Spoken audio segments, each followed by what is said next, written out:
Good afternoon to everyone.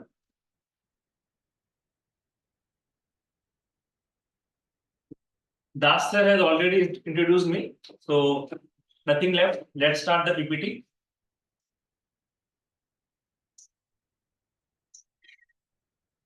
Okay. Kindly confirm I am audible to everyone. कोई एक दो बताइए ऑडिबल है कि नहीं? PPT is shown to you and I am audible. Please confirm.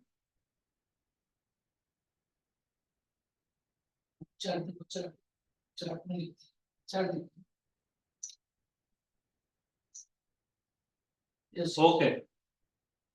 Okay. Thank you. Let's start. So देखिए आज का सेशन जो है जनरल अवेयरनेस पर है, ठीक है। सबसे पहले हम देख लेते हैं कि जो आईसीआर ने आपको सिलेबस दिया है जनरल अवेयरनेस का, वो क्या दिया है, ठीक है। तो awareness of the environment around him and its application to society. Question will also be designed to test knowledge of current events, such methods of everyday observation, experience in the scientific aspect, ठीक है। Simple सा मतलब क्या है कि एक normal educated person अपने surrounding को लेकर कितना अवेयर होना चाहिए, ठीक है, वो आईसीआर आपसे एक्सपेक्ट कर रहा है। आईसीआर आपसे कोई स्पेशलाइज्ड नॉलेज एक्सपेक्ट नहीं कर रहा है, सिर्फ जनरल चीजें एक्सपेक्ट कर रहा है, जिसमें वो history, culture, geography, science, journal polity, scientific research, इनसे रिलेटेड जनरली क्वेश्चन आपके पास रहने वाले हैं, ठीक है। तो ये तो हो गया आईसीआर की ब्रॉड गाइडलाइंस, ठीक है। इनको देखने के बाद मैंने अपने लेक्चर की एक आउटलाइन बनाई है। देखो ये पॉसिबल नहीं है कि एक लेक्चर में आपको मैं पूरे इंडिया की जीके या पूरे वर्ल्ड की जीके पढ़ा दूं, ठीक है। हमारे आईसीआर के इस एग्जाम के पर्सपेक्टिव से जो भी द मोस्ट इंपॉर्टेंट चीजें हो सकती हैं, जो मुझे इस लेक्चर में आपको बतानी चाहिए, वो मैंने इंक्लूड की हैं। इसके अलावा में और आप क्या पढ़ सकते हैं वो मैं लेक्चर के एंड में आपको बताऊंगा, ठीक है। तो मेजरली हम क्या देखने वाले हैं, सबसे पहले क्योंकि ये आईसीआर का एग्जाम होने वाला है, तो आईसीआर के बारे में चीजें पूछने की चांसेस बहुत ज्यादा होती हैं। तो सबसे पहले हम आईसीआर के इंपॉर्टेंट फैक्ट्स पढ़ेंगे, ठीक है। फिर हमारा ऑर्गेनाइजेशन जैसा आपको पता है एग्रीकल्चर से रिलेटेड है, तो एग्रीकल्चर इन इंडिया और उसके जो इंपॉर्टेंट एस्पेक्ट्स हैं उनको हम जानेंगे, ठीक है। इसके बाद सबसे इंपॉर्टेंट टॉपिक जो मुझे लगा वो ज्योग्राफी ऑफ इंडिया के अंदर हम कुछ चीजें देखेंगे जहां पे मिनिमम इनपुट से मैक्सिमम आउटपुट ले सकते हैं, ठीक है। और फिर हम इंडिया की पॉलिटी देखेंगे, कुछ करंट इवेंट्स देखेंगे और कुछ फर्दर रीडिंग की जो मटेरियल है वो मैं आपको बताऊंगा, ठीक है। पूरे लेक्चर में कहीं पर भी आपको डाउट लगे तो प्लीज आप जो है अपना माइक ऑन करके बीच में मेरे से पूछ सकते हैं। कहीं पे लगे कि मेरे बोलने की स्पीड तेज हो रही है, कभी कुछ ऑडिबल नहीं है, वीडियो क्लियर नहीं, तो प्लीज आप बता दीजिएगा, या कोई भी इशू हो आप बीच में मुझे रोक कर बता दीजिएगा, ठीक है। So let's start our lecture. सबसे पहले हम बात करते हैं कि आईसीआर के बारे में इंपॉर्टेंट फैक्ट्स की, ठीक है। जैसे आपको पता होगा कि आईसीआर एक ऑटोनोमस ऑर्गेनाइजेशन है, ठीक है, एक सोसाइटी है और ये कब स्टैब्लिश हुई थी, 16 जुलाई 1929। रिसेंटली हमने एक महीना पहले ही आईसीआर का फाउंडेशन डे मनाया था, उसके बारे में पता होना चाहिए कौन सा फाउंडेशन डे था, 96 फाउंडेशन डे था, उस दिन क्या हुआ था, वो सब चीजें अभी हम आगे देखने वाले हैं, ठीक है। आईसीआर कौन से डिपार्टमेंट के अंदर आता है, तो ICR ministry of agriculture and farmer welfare के डेयर यानी department of agriculture research and education के अंदर आता है, ठीक है। अब आईसीआर अगर सोसाइटी है वो तो ठीक है, पर कौन से एक्ट के तहत रजिस्टर्ड है, तो ICR is registered under society registration act 1860। This can be a probable question as well, ठीक है। नेक्स्ट जो फैक्ट आईसीआर के बारे में पता होना चाहिए आपको कि जो आज हम आईसीआर का नाम जानते हैं, स्टार्टिंग में आईसीआर का नाम वो नहीं था। आईसीआर का नाम पहले था the imperial council of agriculture research, और 1976 में इसका नाम बदल के हुआ था ICR, Indian council of agriculture research, ठीक है। अब आगे बढ़ते हैं, आईसीआर के बारे में और चीजें जानते हैं। सबसे पहली बात क्या है कि आईसीआर जो है ना, वो वर्ल्ड के largest agriculture research system, national agriculture research system nurse, इसका एक पार्ट है, ठीक है। अब आपसे क्वेश्चन क्या बन सकता है कि आईसीआर के कितने इंस्टीट्यूट्स हैं, तो एज ऑफ नाउ 113 इंस्टीट्यूट्स हैं, ठीक है। कितने अटारीज हैं, तो 11 अटारीज हैं। अब एग्जाम में नंबर ऑफ अटारी भी पूछ सकते हैं, और एक प्रोबेबल क्वेश्चन ये हो सकता है कि अटारी की फुल फॉर्म क्या है, तो agriculture technology application research institute ATARI की फुल फॉर्म है। इसके अलावा कितनी एग्रीकल्चर यूनिवर्सिटी है, 74 एग्रीकल्चर यूनिवर्सिटी है। ऑल्दो ये सारे आईसीआर के अंदर नहीं है, इस जो लास्ट सिस्टम है एग्रीकल्चर रिसर्च सिस्टम उसके अंदर है, ठीक है। इसके अलावा कितने केवीकेस हैं, 725 केवीकेस हैं। केवीके आई होप आप सब जानते होंगे, कृषि विज्ञान केंद्र, ठीक है। इसके बाद अब आईसीआर के जो इंपॉर्टेंट पर्सनैलिटीज है उनको जानते हैं। सबसे पहली बात क्वेश्चन बन सकता है कि प्रेसिडेंट आईसीआर कौन होते हैं, तो जो हमारे honourable union minister of agriculture है ना, वो प्रेसिडेंट होते हैं आईसीआर के, और करंटली कौन है, श्री शिवराज सिंह चौहान जी है, ठीक है। सेकंड और मोस्ट इंपॉर्टेंट है सीनियर वाइस प्रेसिडेंट। ये देखिए अभी रिसेंटली ही आईसीआर के बायलॉज में चेंज करके इस पोस्ट को डाला गया है सीनियर वाइस प्रेसिडेंट। तो देखिए अब पहले क्या हुआ करता था कि मिनिस्ट्री ऑफ एग्रीकल्चर के अंदर ही फिशरीज और एनिमल हस्बेंड्री का डिपार्टमेंट हुआ करता था, लेकिन अभी ये एक अलग से मिनिस्ट्री बन गई है। और आपको पता होगा कि आईसीआर के अंदर फिशरीज के रिलेटेड भी इंस्टीट्यूट्स हैं जो कि इस मिनिस्ट्री के अंडर गवर्न होते हैं। तो हमने क्या कर दिया, एक नई पोस्ट बना दी सीनियर वाइस प्रेसिडेंट। तो honourable union minister of fisheries and animal husbandry क्या होते हैं, senior vice president of ICR होते हैं। और अभी करंटली कौन है, श्री राजीव रंजन सिंह जी इस पोस्ट पर हैं। इसके अलावा वाइस प्रेसिडेंट आईसीआर क्या होते हैं, जो मिनिस्टर ऑफ स्टेट है एग्रीकल्चर। जो मिनिस्ट्री है उसमें दो मिनिस्टर्स होते हैं, एक होते हैं यूनियन मिनिस्टर, एक होते हैं स्टेट मिनिस्टर। तो यूनियन मिनिस्टर तो प्रेसिडेंट आईसीआर है, और जो स्टेट मिनिस्टर है वो वाइस प्रेसिडेंट है। और जो अभी श्री भागीरथ चौधरी जी हैं, वैसे दो स्टेट मिनिस्टर्स हैं एग्रीकल्चर मिनिस्ट्री में, पर आईसीआर को अभी श्री भागीरथ चौधरी जी जो है संभाल रहे हैं, ठीक है। इसके अलावा एक फैक्ट आपको पता होना चाहिए कि जो हमारे डीजी सर हैं वो सेक्रेटरी डेयर भी, ठीक है, और ये आईसीआर के प्रिंसिपल एग्जीक्यूटिव ऑफिसर भी हैं। और आप सभी जानते होंगे डॉक्टर हिमांशु पाठक इस पोस्ट पे हैं, ठीक है। इसके अलावा आईसीआर के बारे में क्या पता होना चाहिए आपको, इसके अलावा जो आईसीआर के इंपॉर्टेंट इंस्टीट्यूशंस हैं, ठीक है, वो पता होने चाहिए। जैसे वो पूछ लेगा कि सीएसडब्ल्यूआरआई जो है वो कहाँ पर है, तो अभी करना है। तो इस तरह के जो इंपॉर्टेंट इंस्टीट्यूट है इन सब की लिस्ट आईसीआर की ऑफिशियल वेबसाइट पे दी हुई है।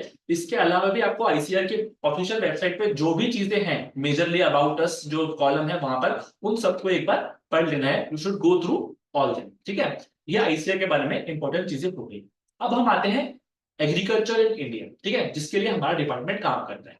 तो एग्रीकल्चर से रिलेटेड क्या होता है ना, कुछ टर्म्स होती हैं जो आपको पता होनी चाहिए कि भाई एक जनरल ब्रॉड टर्म एग्रीकल्चर तो है ही, उसके अलावा अगर हम नैरो टर्म एग्रीकल्चर को लें तो सिंपल सी बात क्या है कि सॉइल और raising crops and live stock, इसको हम जिसे फार्मिंग भी कहते हैं अपन, वो एग्रीकल्चर होता है। और इसके अलावा एक टर्म होती है सीरीकल्चर। सीरीकल्चर मतलब होता है कि जो रेशम के कीट होते हैं ना, रेशम के कपड़े हम सब पहनते हैं, तो वो जो सिल्क वॉर्म्स को जो उसकी खेती होती है उसको सेरीकल्चर कहते हैं, ठीक है। इसके अलावा जो फिश फार्मिंग हम करते हैं टैंक में पॉन्ड में, उसे पिसीकल्चर कहते हैं, ठीक है। ग्रेप्स की फार्मिंग को अलग से एक टर्म डिफाइन कर रखी है, वो है विटीकल्चर, ठीक है। इसके अलावा हॉर्टिकल्चर भी आपने सुना होगा कि वेजिटेबल फ्लावर्स और फ्रूट्स इन सबको उगाने के लिए जो फार्मिंग होती है उसे हॉर्टिकल्चर कहते हैं। तो ये बेसिक टर्म्स आपको पता होने चाहिए, ठीक है। ये स्क्रीनशॉट्स मैंने स्ट्रेट फॉरवर्डली एनसीईआरटी से उठाए हैं क्योंकि वहां से क्वेश्चन बनने के चांस सबसे ज्यादा होते हैं, ठीक है। अब हम इंडिया के क्रॉपिंग सीजन समझते हैं, ठीक है। तो मेजरली इंडिया के अंदर तीन क्रॉपिंग सीजन है, खरीफ, रबी और जायद, ठीक है। खरीफ सीजन क्या होता है, खरीफ सीजन मतलब होता है जब मानसून की स्टार्टिंग में यानी कि जून और जुलाई के आसपास जिसकी जो क्रॉप है उसको बोया जाए, और सितंबर में जब उसकी कटिंग हुए तो उसे खरीफ सीजन कहते हैं। नॉर्दर्न स्टेट में खरीफ सीजन के एग्जांपल है राइस, कॉटन, बाजरा, मेज, ज्वार और तुर। वहीं साउदर्न स्टेट में राइस तो है ही, मेज, रागी, ज्वार और ग्राउंडनट। रबी सीजन क्या होता है, जब अभी विंटर की शुरुआत होगी तब अक्टूबर में जो क्रॉप्स जो है बोई जाएंगी वो, और मार्च में जिनकी कटाई होगी वो रबी सीजन की क्रॉप्स होती हैं। ये सब चीजें आपने बचपन में पढ़ी होंगी, जस्ट यहाँ पर मैं आपको एक रिवाइज करा रहा हूँ और एक ऐसा मटेरियल दे रहा हूँ जहाँ से क्वेश्चन आने के चांस बहुत ज्यादा है, ठीक है। तो रबी की जो फसलें हैं वो नॉर्दर्न स्टेट में है wheat, gram, rapeseed, mustard and barley, और साउदर्न स्टेट्स में है राइस, मेज, रागी, ग्राउंडनट एंड ज्वार। जायद फसल इन दोनों रबी एंड खरीफ के बीच में जो फसल होती है वो जायद की फसल होती है। इसमें वेजिटेबल, फ्रूट्स और फॉडर जो है वो सब रहते हैं जनरल नॉर्दर्न स्टेट में। और साउदर्न स्टेट्स में आप एक चीज देखेंगे, राइस, यहाँ पर भी राइस है और यहाँ पर भी राइस है। देखो साउदर्न स्टेट्स में और वेस्टर्न बंगाल में क्या होता है, पूरे साल राइस की फसल होती है, चाहे खरीफ सीजन हो, चाहे रबी सीजन हो, चाहे जायद सीजन हो। इसके बारे में डिटेल में हम आगे वाली स्लाइड्स में भी पढ़ने वाले हैं, ठीक है। तो आगे बढ़ते हैं। अब देखो इंडिया के एग्रीकल्चर में एक बहुत ही फेमस टाइप ऑफ एग्रीकल्चर है, वो है स्लैश एंड बर्न एग्रीकल्चर। उसमें क्या होता है कि जो ज्यादातर जो ट्राइब्स का जो एरिया होता है ना, वहां पर वो फसल को, जो खड़ी फसल है और जो वहां पे पेड़ पौधे हैं उसको जला देते हैं, और उसके बाद उसी चीज पे फसल उगाते हैं और फिर से वो जला देते हैं, यानी वो एक साइकिल चलता है उनका, स्लैश एंड बर्न। अब इस पे क्वेश्चन क्या होता है ना कि इस जो टाइप ऑफ एग्रीकल्चर है इसको अलग अलग एरियाज में अलग अलग नाम से बुलाया जाता है। तो इसमें किस एरिया में क्या नाम है, ये एक प्रोबेबल क्वेश्चन बनता है। नॉर्थ ईस्ट में इसे हम झूमिंग कहते हैं, झूम कृषि आपने बचपन में जरूर पढ़ा होगा। वहीं नॉर्थ ईस्ट में मणिपुर में इसको पामलो कहते हैं, छत्तीसगढ़ और अंडमान निकोबार में इसे दीपा कहते हैं, एमपी में बेवार कहते हैं, ठीक है। इस तरीके से आप बाकी सब चीजों में नाम पढ़ सकते हैं और उनको एक बार, दो तीन बार आप पढ़ेंगे तो आपको एक आइडिया हो जाएगा, और इतना तो याद हो ही जाएगा कि एमसीक्यू को आप सॉल्व कर लेंगे। ये तो हुआ कि इस टाइप ऑफ एग्रीकल्चर को हम इंडिया में क्या कहते हैं। अब यही एग्रीकल्चर वर्ल्ड लेवल पे भी होती है। सेंट्रल अमेरिका में इसे मिल्पा कहते हैं, इंडोनेशिया में लदान कहते हैं, वेनेजुएला में कोनाकू कहते हैं, ब्राजील में रोका कहते हैं। इस तरीके से आप बाकी के बारे में भी पढ़ सकते हैं। ठीक है, आगे बढ़ते हैं। ठीक है, अब ये हम देखते हैं, ये बहुत ही इंपॉर्टेंट स्लाइड है। देखो क्या है कि इंडिया में एग्रीकल्चर में ना अलग अलग रिवॉल्यूशन, ठीक है, ग्रीन रिवॉल्यूशन का नाम आपने पक्का सुना होगा। ठीक है, अब ये स्लाइड में क्या है कि जितने भी रिवॉल्यूशन हुए हैं, पहला तो रिवॉल्यूशन का नाम है, फिर वो किस प्रोडक्ट से रिलेटेड है, उसके फादर कौन थे और टाइमलाइन क्या थी। तो ग्रीन रिवॉल्यूशन आई होप सबको पता होगा, ओवरऑल एग्रीकल्चर को बढ़ाने के लिए 1966-67 में MS स्वामीनाथन जी के नेतृत्व में हुआ था। इन सबका नाम आई थिंक अगर आप ICR में है और इनका नाम आपने नहीं सुना हो ऐसा हो नहीं सकता। ठीक है, ये तो इंपॉर्टेंट है। इसके बाद क्या है, व्हाइट रिवॉल्यूशन या ऑपरेशन फ्लड, ये हुआ था मिल्क और डेयरी प्रोडक्ट्स के लिए। और इसके जो फादर रिवॉल्यूशन थे वो थे डॉक्टर वर्गीस कुरियन, और इसका टाइम था 1970 टू 96। अब देखो जो कलर है ना उससे रिलेटेड ही प्रोडक्ट होगा। जैसे वो हुआ ब्लू रिवॉल्यूशन, तो क्या होगा, फिश एंड एक्वा से रिलेटेड है, डॉक्टर अरुण कृष्णन और हरिताल चौधरी, और टाइमलाइन ये है। टाइमलाइन एक बार को आप नहीं भी याद करेंगे तो चल जाएगा, लेकिन रिवॉल्यूशन किससे रिलेटेड है और कौन उसके फादर थे, ये तीन चीजें तो आपको याद होनी ही चाहिए। ठीक है, इसके बाद है गोल्डन रिवॉल्यूशन, ये फ्रूट्स, हनी और हॉर्टिकल्चर प्रोडक्ट्स से रिलेटेड है, और निपात तुताज जी इसके फादर थे। सिल्वर रिवॉल्यूशन एक्स से रिलेटेड है, इंदिरा गांधी जी इसकी मानी जाती है। येलो रिवॉल्यूशन, येलो कलर से ऑयल सीड्स और सैम पित्रोदा इसके माने जाते हैं। पिंक रिवॉल्यूशन फार्मास्यूटिकल्स के लिए भी कहा जाता है, अनियन के लिए भी कहा जाता है, और दुर्गेश पटेल जी इसके फादर ऑफ रिवॉल्यूशन है। ब्राउन रिवॉल्यूशन जो है लेदर के लिए होता है, और हीरालाल चौधरी जी हैं। रेड रिवॉल्यूशन मीट और टोमेटो दोनों के लिए यूज होता है, विशाल तिवारी जी इसके हैं। गोल्डन फाइबर रिवॉल्यूशन जूट, ये इंपॉर्टेंट है, ये एग्जाम में आने क्वेश्चन है कि गोल्डन फाइबर रिवॉल्यूशन। देखो सिर्फ गोल्डन रिवॉल्यूशन होगा तो फ्रूट्स और हॉर्टिकल्चर के लिए हो सकता है, लेकिन जहां टर्म यूज होगी गोल्डन फाइबर रिवॉल्यूशन तो वो जूट के लिए है, और एक इंपॉर्टेंट फैक्ट है ये। ठीक है, एवरग्रीन रिवॉल्यूशन पता होना चाहिए आपको, ये भी MS स्वामीनाथन जी ने ही दिया था कि एग्रीकल्चर में हम ओवरऑल प्रोडक्शन कैसे बढ़ाएंगे, उसके लिए अभी रिसेंटली 2017 में ही ये दिया था। ठीक है, इसके अलावा पेट्रोलियम के लिए ब्लैक रिवॉल्यूशन है, और सिल्वर फाइबर रिवॉल्यूशन है कॉटन के लिए। ठीक है, पोटैटो के लिए राउंड रिवॉल्यूशन है, प्रोटीन रिवॉल्यूशन है एग्रीकल्चर में हाई प्रोडक्शन को बढ़ाने के लिए। इसके अलावा ग्रे रिवॉल्यूशन है फर्टिलाइजर्स के लिए। ठीक है, तो आपको इन चीजों को याद करना है, ये PDF आपको मिल जाएगी इसकी, तो आप आराम से इन चीजों को बाद में पढ़ सकते हैं। ठीक है, अब हम आते हैं और इंडिया की जो मेजर फूड क्रॉप्स है ना उनके बारे में थोड़ा सा पढ़ते हैं। ठीक है, सबसे पहले जो फूड क्रॉप है इंडिया की वो है राइस। राइस के बारे में मैंने पढ़ाया था आपको कि खरीफ की फसल है। ठीक है, अब राइस जो है उसके लिए कंडीशंस क्या होनी चाहिए, तो अबव 100 सेंटीमीटर ऑफ, ठीक है, अबव, वेट अ मिनट, अभी ठीक है। राइस जो खरीफ की फसल है 25 डिग्री सेल्सियस टेम्परेचर से ज्यादा टेम्परेचर होना चाहिए, ह्यूमिडिटी हाई होनी चाहिए, रेनफॉल 100 सेंटीमीटर से ऊपर होना चाहिए, अलुवियल क्लियर सॉइल होनी चाहिए। अब ये टाइप ऑफ सॉइल हम आगे पढ़ने वाले हैं, तब मैं आपको थोड़ा सा बता देता हूँ। अलुवियल सॉइल यानी हिंदी में बोलते हैं जलोढ़ मृदा, यानी कि जो मृदा पहाड़ों से नदियां जो आती है ना हमारी, वो नदियां, जैसे जिन्होंने मैदान बनाए हैं, हमारे प्लेन्स बनाए हैं नॉर्दर्न रीजन के, तो वो जो सॉइल है वो है अलुवियल सॉइल। ठीक है, थोड़ा डिटेल में आपको आगे और बताऊंगा इस सॉइल के। ठीक है, फीचर क्या है, तो ये बहुत इंपॉर्टेंट पॉइंट है कि राइस में इंडिया चाइना के बाद सेकंड लार्जेस्ट प्रोड्यूसर है पूरे वर्ल्ड में। ठीक है, इंपॉर्टेंट पॉइंट है। और एक इंपॉर्टेंट पॉइंट ये भी है जो मैं आपको बता रहा था ना कि राइस की फसल देखो साउथ में और वेस्ट बंगाल में तीनों ही सीजन में, चाहे खरीफ हो चाहे रबी हो चाहे जायद हो, तीनों ही सीजन में ये फसल बोई जाती है। तो जो ये तीन सीजन में फसल का नाम है ना वो एक पर्टिकुलर नाम दिया हुआ है, वो तीन नाम है औस, अमन और बोरो। असम, वेस्ट बंगाल और उड़ीसा में जो ये तीनों सीजन में फसल बोई जाती है इसका नाम है औस, अमन और बोरो। तो आपसे क्वेश्चन ये बन सकता है कि औस, अमन और बोरो ये किस फसल के बारे में है, किस फसल की वैरायटीज हैं, तो वो राइस की वैरायटीज हैं। ठीक है, लोकेशन आप जनरली राइस की जो मैंने कंडीशन बताई इसके अकॉर्डिंग देश में कंडीशन कहाँ पर है, तो नॉर्दर्न प्लेन्स में है, नॉर्थ ईस्टर्न स्टेट में है, कोस्टल में है, और जो भी डेल्टिक रीजन है उन सब में राइस की फसल है। सेम वीट के बारे में मैंने बताया था रबी की क्रॉप है, तो रबी क्रॉप मतलब क्या है, अक्टूबर में अगर हम बोएंगे तो कैसा मौसम होना चाहिए, कूल मौसम होना चाहिए। ठीक है, ब्राइट सनशाइन होना चाहिए, यानी बारिश की ऐसा कोई ज्यादा नीड नहीं है, तो 50 टू 75 सेंटीमीटर रेनफॉल भी होगी तो भी काम चल जाएगा। सॉइल आपको ब्लैक सॉइल चाहिए या फिर अलुवियल सॉइल चाहिए। ये आपको पता ही है कि जो वीट है वो food crop, main food crop है नॉर्दर्न रीजन की और north western state of India की। पंजाब हरियाणा काफी बड़े प्रोड्यूसर्स हैं वीट और राइस के, ठीक है। Two important wheat growing zone कौन से इंडिया के, एक तो गंगा सतलज प्लेन यानी कि वही हमारा यूपी बिहार वाला एरिया, ठीक है, और black reason of Deccan. Deccan का ब्लैक रीजन मतलब महाराष्ट्र और गुजरात का जो एरिया है वहां पर भी अच्छा खासा उसका प्रोडक्शन होता है। Punjab, Haryana, UP and parts of MP are major growing states of wheat, ठीक है। अब इसके बाद हम मिलेट्स की बात करते हैं। मिलेट्स बहुत ही इंपॉर्टेंट है। एक मिलेट्स के लिए मैं एक चीज और बोल लूं, एक नोट कर लेना कि मिलेट्स को श्री अन्न का नाम दिया है हमारी गवर्नमेंट ने, तो ये भी क्वेश्चन बन सकता है कि श्री अन्न नाम किसके लिए दिया गया, ठीक है। तो मिलेट्स जो है जनरली खरीफ के सीजन में ही बोए जाते हैं, ठीक है। अब मिलेट्स जो मेजर है वो तीन है, ज्वार, बाजरा और रागी, ठीक है। ये तीनों ही मिलेट्स क्योंकि खरीफ के सीजन में बोए जाएंगे तो टेम्परेचर क्या होगा, हाई टेम्परेचर होगा, ठीक है।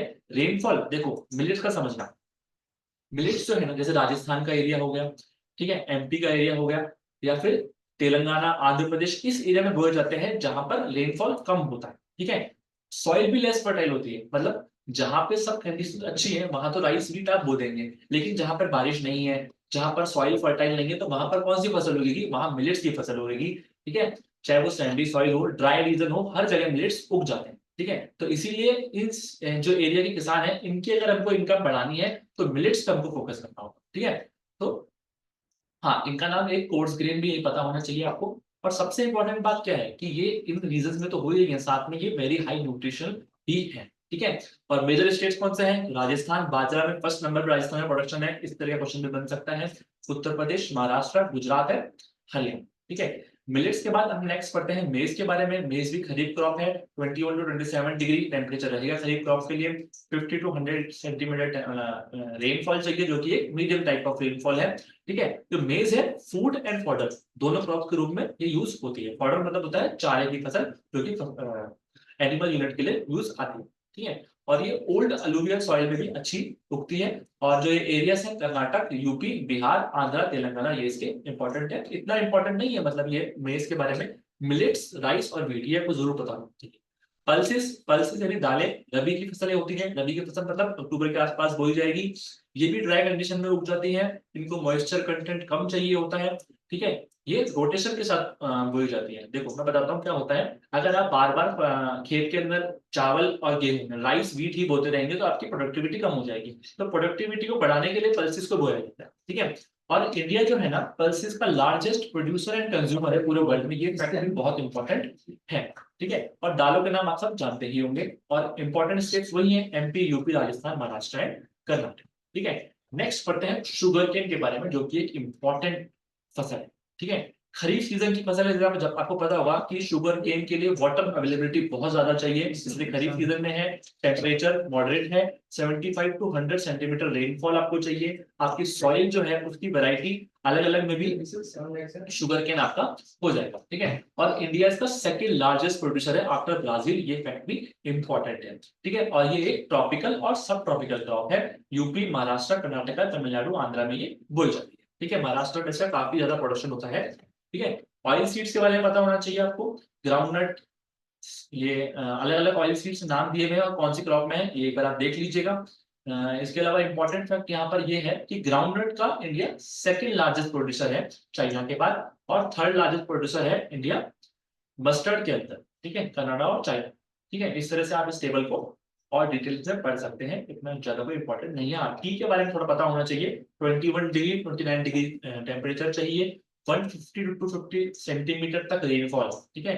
फ्रीक्वेंट शावर चाहिए आपको, ठीक है। माउंटेनियस सॉइल, मतलब टी जो है आपने सुना होगा कि पहाड़ों पे होती है, तो माउंटेन सॉइल जहां पर होगी वहां पर चाय की फसल उगाई जाए, ठीक है। और ये प्लांटेशन क्रॉप है, बेवरेज क्रॉप है, पता ही होगा। और इंडिया जो है लीडिंग प्रोड्यूसर है, हमारे साथ चाय कोई पूरे वर्ल्ड में पी नहीं सकता। एक दिन में यहाँ लोग 4-4 5 बार भी चाय पी सकते हैं, उसमें कोई समस्या नहीं होती है। तो इतना चाय पी रहे हैं तो ऑफकोर्स की बात है कि लार्जेस्ट प्रोड्यूसर भी हम ही होंगे। और असम की चाय आपने सुनी होगी, west Bengal, Tamil Nadu, I think ये दार्जिलिंग टी आपको बहुत अच्छे से पता होना चाहिए क्योंकि ये स्पेसिफिक प्रोडक्ट है इंडिया, ठीक है। इसी तरह से कॉफी का भी प्रोडक्शन है, तो सिमिलर सी कंडीशंस होती हैं, पर हाँ थोड़ा सा चेंज इसके प्रोडक्शन एरिया में मिल जाएगा आपको, क्योंकि ये Nilgiri hills of Karnataka, Kerala and Tamil Nadu, यहाँ पर कॉफी का प्रोडक्शन ज्यादा है, ठीक है। और ओवरऑल वर्ल्ड प्रोडक्शन में देखें तो 3.2% of total world coffee production है इंडिया का, ठीक है। और ये इनिशियली इंट्रोड्यूस कहाँ हुआ था, बाबा बुदान हिल्स कर्नाटक में, चाहे तो आप फैक्ट याद रख सकते हैं, ठीक है। ये हमने एग्रीकल्चर ऑफ इंडिया के बारे में पढ़ लिया, ठीक है। अब हम थोड़ा आगे चलते हैं और इंडिया की ज्योग्राफी को समझते हैं। ठीक है, एग्रीकल्चर में देखो मेजर पॉइंट्स अगर आपको और पढ़ने हैं तो क्लास 11 की एनसीईआरटी है, आप नोट कर लीजिए। क्लास 11 सॉरी नहीं, क्लास 12 की एनसीईआरटी में आपको मिलेगा ये। क्लास 12 की इंडियन ज्योग्राफी की एनसीईआरटी में आपको एग्रीकल्चर के बारे में और डिटेल में मिल जाएगा, जो आप और पढ़ सकते हैं। ठीक है, अब हम ज्योग्राफी पे आते हैं India.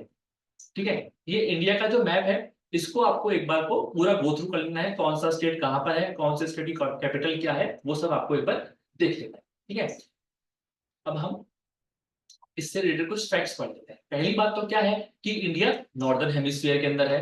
Northern hemisphere southern hemisphere क्या होता है, ये ग्लोब है। ठीक है, ये है 0 डिग्री लाइन। इसके जो ऊपर वाला एरिया है ये पूरा है नॉर्दर्न हेमिस्फीयर, और इसके नीचे वाला एरिया है साउदर्न हेमिस्फीयर। तो इंडिया नॉर्दर्न हेमिस्फीयर में है, और इंडिया के जो लैटिट्यूडल विस्तार है इंडिया का वो है 8 degree 4 minute north to 37 degree 6 minute north. ये एक प्रोबेबल क्वेश्चन है। ये लैटिट्यूड्स है इंडिया के, ठीक है, जो कि लद्दाख से कन्याकुमारी तक है, और लगभग इंडिया का नॉर्थ साउथ जो विस्तार है वो 3200 किलोमीटर है। ठीक है, अब हम देखें इंडिया का वेस्ट टू ईस्ट कितना है, यानी कि वेस्ट टू ईस्ट। तो जब हम देखेंगे इस तरीके से तो लॉन्गिट्यूड्स होते हैं वो। ठीक है, तो 68 degree 7 minute east to 97 degree 25 minute east India का लॉन्गिट्यूडनल विस्तार है, जो कि अरुणाचल प्रदेश से लेकर कच्छ तक है। ठीक है, कच्छ यानी गुजरात का ये एरिया, और अरुणाचल प्रदेश यानी नॉर्थ ईस्ट के अंदर ये वाला एरिया। यहां से यहां तक इसका विस्तार कितना है वो ये आपको दे रखा है। ये फैक्ट्स आपको याद कर लेने चाहिए, एग्जाम में कभी पूछे जा सकते हैं। इसके अलावा इंडिया का ओवरऑल एरिया कितना है, तो 3.28 मिलियन स्क्वायर किलोमीटर कह लीजिए, और अगर लाख में कहेंगे तो 32.8 लाख स्क्वायर किलोमीटर भी आप इसको कह सकते हैं। पर ओवरऑल वर्ल्ड एरिया का 2.4% हमारा एरिया है। इसके अलावा बता दूं एक फैक्ट कि अभी इंडिया जो है वर्ल्ड का लार्जेस्ट पॉपुलेस्ट कंट्री बन चुका है, चाइना को सरपास करके। तो ये आप देख सकते हैं कि 2.4% ही एरिया है पूरे वर्ल्ड का, लेकिन वर्ल्ड की लार्जेस्ट पॉपुलेशन को हम लोग फीड कर रहे हैं। ठीक है, तो इंडिया शेयर्स द लार्जेस्ट। हाँ, अब इंडिया की जो ये इंटरनेशनल बाउंड्री है इसके बारे में थोड़ा हम देख लेते हैं। तो सबसे पहली बात क्या है कि इंडिया की जो इंटरनेशनल बाउंड्री है वो 7 कंट्रीज से लगती है। वो है बांग्लादेश, चाइना, पाकिस्तान, नेपाल, म्यांमार, भूटान और अफगानिस्तान। और इन सब में सबसे बड़ी जो बाउंड्री है हमारी वो बांग्लादेश से ही लगती है। और अभी आप रिसेंटली न्यूज में बांग्लादेश वाला जो इशू है वो पढ़ ही रहे हैं कि हमारी 4000 किलोमीटर से भी ऊपर की बाउंड्री है, और वो पूरी जो बाउंड्री है वो खुली हुई बाउंड्री है। और जैसे ही वहां पे इंस्टेबिलिटी हो रही है तो वहां से अभी इन्फिल्ट्रेशन का खतरा बहुत ज्यादा है। तो ये इंटरनेशनल बाउंड्री का एक रफ आइडिया आपको होना चाहिए। इंडिया की जो ओवरऑल बाउंड्री है सातों कंट्रीज से मिला के वो है 15,106। सबसे बड़ी बाउंड्री है बांग्लादेश से, सबसे छोटी है अफगानिस्तान से। उसके अलावा ऑर्डर भी मैंने लिख रखा है, पूछा जा सकता है। अब ये तो हो गई इंडिया के लैंड बॉर्डर के बारे में। अब इंडिया को पता है कि इंडियन ओशन के में भी इसकी बाउंड्री है, तो जिसको हम मरीन बाउंड्री कहते हैं या सी बाउंड्री कहते हैं। तो इंडिया के अगर मैं आइलैंड नेबर की बात करूं तो श्रीलंका और मालदीव ये दो इंडिया के आइलैंड नेबर हैं। और हाँ, इंडिया की जो मरीन कोस्ट लाइन है वो 7517 किलोमीटर है। ठीक है, ये भी आप लिख सकते हैं साथ में इसके। ठीक है, तो अब श्रीलंका और मालदीव ये दो इंडिया के आइलैंड नेबर्स हैं। श्रीलंका और इंडिया ये गल्फ ऑफ मन्नार और पाक स्टेट, यहाँ पर श्रीलंका है, यहाँ पर गल्फ ऑफ मन्नार और पाक स्टेट है। इन दो स्टेट से इंडिया श्रीलंका से अलग होता है। इसके अलावा मालदीव से अगर बात करें, यहाँ पर मालदीव है नीचे, तो ये 8 डिग्री जगह है। 8 डिग्री मतलब मैंने बताया था ना कि इंडिया की जो बाउंड्री है वो 8.4 से स्टार्ट हो रही है लैटिट्यूड से। तो वही 8 डिग्री लैटिट्यूड जो है वो इंडिया और इंडिया का जो लक्षद्वीप एरिया है उसको मालदीव से अलग करता है। ठीक है, अब बात करते हैं कि इंडिया का साउदर्न मोस्ट पॉइंट। तो इंडिया का साउदर्न मोस्ट पॉइंट का नाम है इंदिरा पॉइंट, और ये है अंडमान निकोबार द्वीप में, निकोबार द्वीप के अंदर है इंदिरा पॉइंट। ठीक है, तो साउदर्न मोस्ट पॉइंट क्या है इंडिया का, इंदिरा पॉइंट। और नॉर्दर्न मोस्ट पॉइंट जो Karakoram region Jammu and Kashmir sorry Ladakh के अंदर है, तो काराकोरम रीजन में उसका नाम है इंदिरा कोल। तो आप देख सकते हैं कि इंदिरा पॉइंट, इंदिरा कोल से इंदिरा पॉइंट तक इंडिया की बाउंड्री है, नॉर्दर्न मोस्ट पॉइंट और साउदर्न। ठीक है, तो नाम भी सेम है तो आपको याद हो जाएगा, तो कोई दिक्कत नहीं होगी।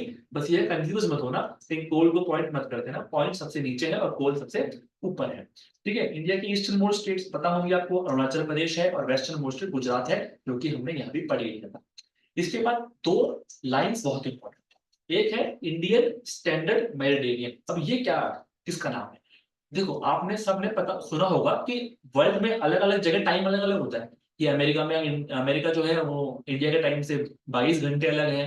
तो ये कैसे डिसाइड होता है, ये होता है स्टैंडर्ड मेरिडियन लाइन से। होता क्या है कि जो लॉन्गिट्यूड्स है ना, उन लॉन्गिट्यूड के अकॉर्डिंग आपका लोकल टाइम डिसाइड होता है। तो हर एक देश ने क्या कर रखा है कि जितने भी लॉन्गिट्यूड्स उसके पास से जाते हैं, उसमें से किसी एक लॉन्गिट्यूड को अपना स्टैंडर्ड मेरिडियन लॉन्गिट्यूड घोषित कर रखा है और उसके अनुसार ही उसका टाइम चलता है। तो इंडिया ने कौन सी लाइन को कर रखा है? तो इंडिया ने कर रखा है 82 डिग्री 30 मिनट्स ईस्ट। इस लाइन को इंडिया ने अपना इंडियन स्टैंडर्ड मेरिडियन मान रखा है, ठीक है। और इसकी वजह से क्या होता है कि जो पेरिस में जो टाइम है, यानी कि जिसे हम 0 डिग्री कहते हैं, वहां से हमारा 5.5 घंटे आगे चलता है टाइम, ठीक है।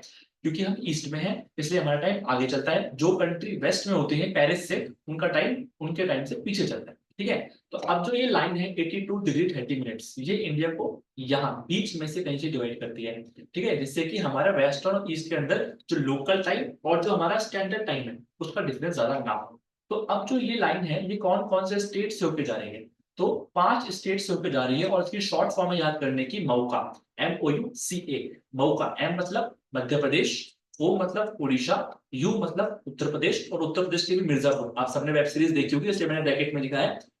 मिर्जापुर से जाती है, छत्तीसगढ़ से जाती है और आंध्र प्रदेश से जाती है। ये 5 स्टेट है और शॉर्ट में याद करने का नाम क्या है? मऊका। तो क्वेश्चन कैसे बन सकता है कि इंडियन स्टैंडर्ड मेरिडियन इनमें से किस स्टेट से होकर जाती है या फिर इनमें से किस स्टेट से होकर नहीं जाती? तो ऑप्शन के अकॉर्डिंग आप कर सकते हैं, ठीक है। इसके अलावा सेकंड लाइन जो इंपॉर्टेंट है वो है ट्रॉपिक ऑफ कैंसर। अब ये ट्रॉपिक ऑफ कैंसर क्या होता है?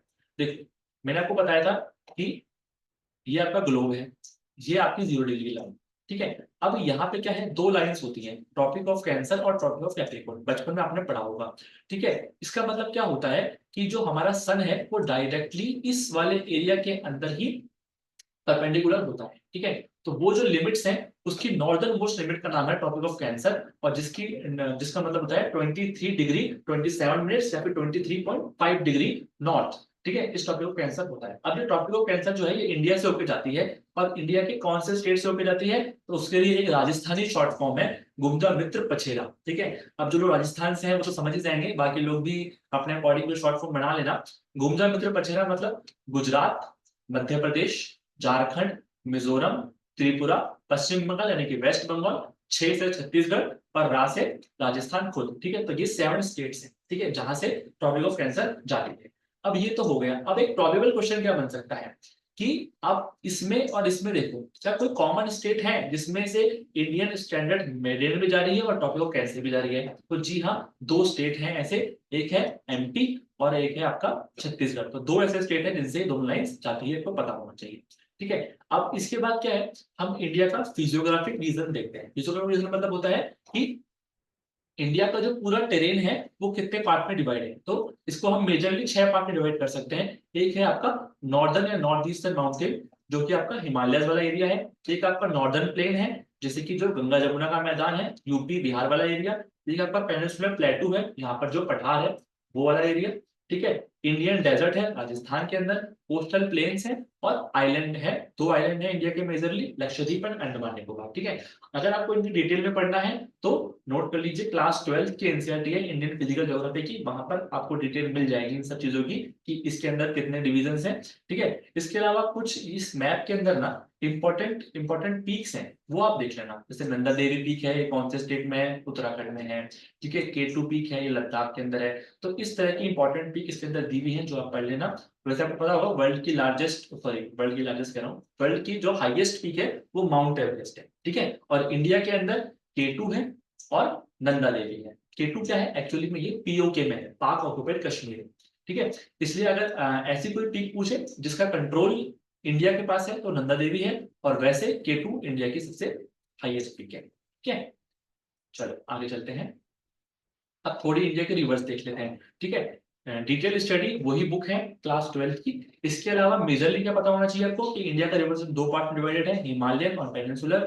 हिमालयन के अंदर ईस्ट फ्लोइंग में, यानी ईस्टर्न मतलब ये वाला पार्ट जो बंगाल की खाड़ी है, बे ऑफ बंगाल है, वहां पर Ganga Jamuna Brahmaputra. West flowing rivers में इंडस झेलम बियास और सतलज, ठीक है। वही पेनिनसुलर रिवर्स यानी कि जो हिमालय से नहीं निकल रही है बल्कि वेस्टर्न घाट से निकल रही है, वो है महानदी, कृष्णा, गोदावरी और कावेरी। और इसके अलावा वेस्ट फ्लोइंग रिवर्स जो है वो है नर्मदा, तापी, शारावती और माही। ये कुछ इंपॉर्टेंट रिवर्स हैं। इनकी आप चाहें तो इंपॉर्टेंट रिवर्स देख सकते हैं इंडिया की क्लास 12 की एनसीईआरटी से, ठीक है। अब आगे चलते हैं और थोड़ा सॉइल मैप देख लेते हैं इंडिया का। ठीक है, तो मैंने बताया था अलुवियल सॉइल क्या होती है। अलुवियल सॉइल मतलब जो कि पहाड़ों से जो नदियां आ रही हैं वो जो मृदा बनाएगी वो अलुवियल सॉइल होती है। इसके अलावा कोस्टल डिजाइन जो सॉइल होती है ना वो भी कहीं ना कहीं अलुवियल सॉइल होती है। सिंपल सा मतलब क्या है, ऐसी सॉइल जो कि XC2 है। XC2 मतलब जहां पर वो मिल रही है ना वो वहां पे नहीं बनी है, वो कहीं और से बह के आई है। ठीक है, तो अलुवियल सॉइल है। ये हाई फर्टाइल होती है। कहाँ पे मिलेगी, तो प्लेन और रिवर रीजन में मिलेगी। North Indian plain, coastal plain में कौन कौन सी फसलें हैं वो हम पढ़ चुके हैं। ब्लैक सॉइल क्या होती है, ब्लैक सॉइल देखो क्या है कि जो इंडिया का ये वाला एरिया है ना पेनिनसुला, यहाँ पर जो इंटरनल एक्टिविटी है उसकी वजह से जो स्पेशल टाइप ऑफ सॉइल है वो ब्लैक सॉइल है। ठीक है, इसके बारे में आपको पढ़ना होगा। ये काफी फर्टाइल सॉइल है और खास करके कॉटन की जो फसल है उसके लिए बहुत इंपॉर्टेंट होती है। ठीक है, तो इसके बारे में आप पढ़ लेना थोड़ा सा यहाँ से कि ब्लैक कलर में है, रेगर भी कहते हैं इसे, ये सब चीजें। इसके अलावा रेड सॉइल, तो ब्लैक सॉइल के अलावा जो एरिया बचा पेनिनसुलर एरिया का, वहां पर जो सॉइल है वो रेड सॉइल है जनरली। ठीक है, और कलर इस सॉइल के अंदर क्या है, आयरन कंटेंट ज्यादा होने के कारण कलर क्या होता है, रेड होता है। कहाँ कहाँ पर ये मिलती है, कौन कौन सी इंपॉर्टेंट फसलें हैं वो आप एक बार देख लीजिएगा। लेटराइट सॉइल क्या होती है, ये बहुत ही लो फर्टिलिटी वाली सॉइल होती है। एक्चुअली में जहां पर बारिश बहुत ज्यादा होती है ना वहां पर सॉइल की जो ऊपर वाली लेयर होती है वो हट जाती है। इसकी वजह से जो सॉइल की नीचे वाली परत है वो ऊपर आ जाती है जो कि कम फर्टाइल होती है। उसी सॉइल को हम लेटराइट सॉइल भी कहते हैं। ठीक है, यही लिखा है फॉर्म मानसून क्लाइमेट, जहां पर बारिश बहुत ज्यादा होगी वहां पर ही सॉइल रहेगी। ठीक है, और रबर की खेती इसमें हो जाती है और कैशनट की भी हो जाती है, तो ये भी आप एक बार देख सकते हैं। डेजर्ट सॉइल ऑफ सी बात है, कहाँ मिलने वाली है, राजस्थान में मिलने वाली है और गुजरात में मिलने वाली है। और बाजरा यहाँ की इंपॉर्टेंट फसल है। माउंटेन सॉइल कहाँ मिलेगी, माउंटेन में क्या होता है, क्योंकि इस तरीके से माउंटेन होता है तो कोई भी सॉइल जो है ना वो रुक नहीं पाएगी, वो बार बार उसका लैंड स्लाइड होता रहेगा, वो नीचे आती रहेगी। इसलिए माउंटेन वगैरह टाइप भी अलग टाइप ऑफ सॉइल है। ऑल दो यहाँ पर ह्यूमस कंटेंट ज्यादा होता है। ठीक है, लेकिन फिर भी इतना ज्यादा कोई यहाँ पर प्रोडक्टिविटी होती नहीं है। टी की खेती यहाँ पे जरूर अच्छे से हो जाती है।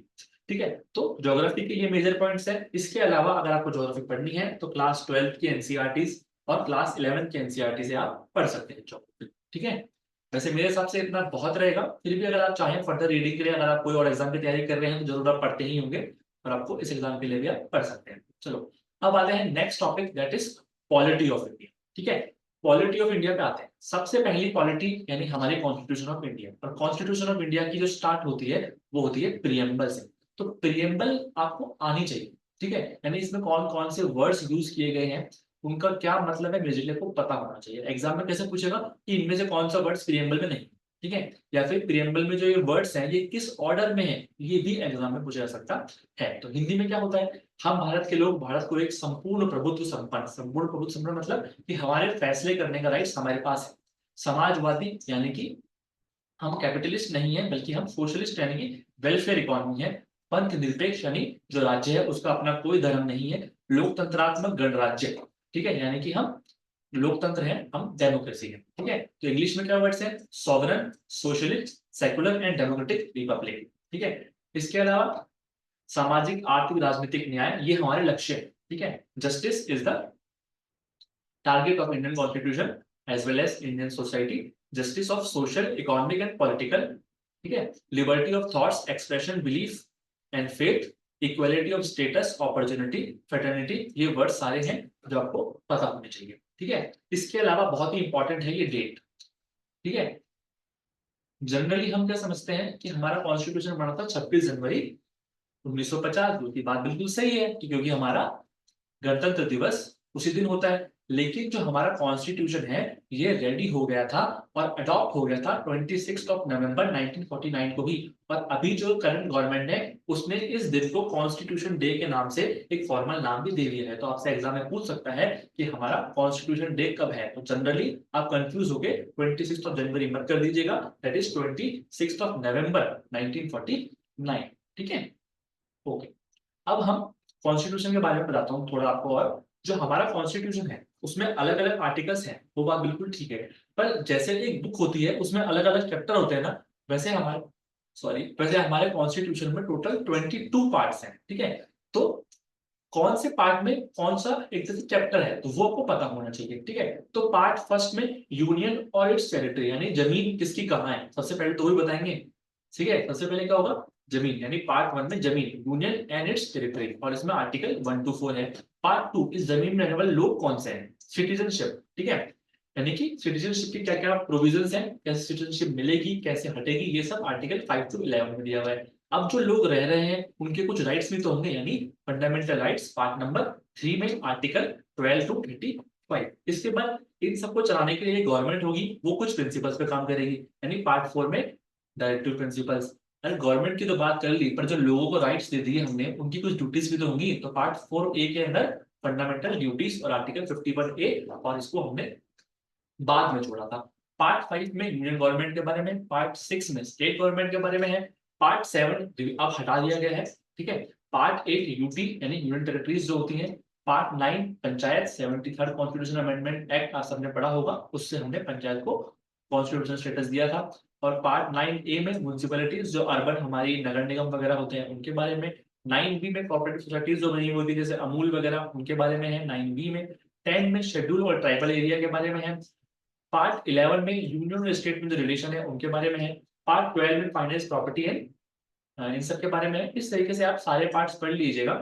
इसके अलावा एक इंपॉर्टेंट पार्ट है, वो है पार्ट 17 जिसमें इमरजेंसी की प्रोविजंस। तो स्पेसिफिकली ये भी आपसे पूछ सकता है कि इमरजेंसी के प्रोविजंस हमारे कॉन्स्टिट्यूशन के कौन से पार्ट में है, या फिर पार्ट 17 में किसका प्रोविजन है, ठीक है। इस तरीके से आप इसको एक बार गो थ्रू हो जाना है इससे, ठीक है।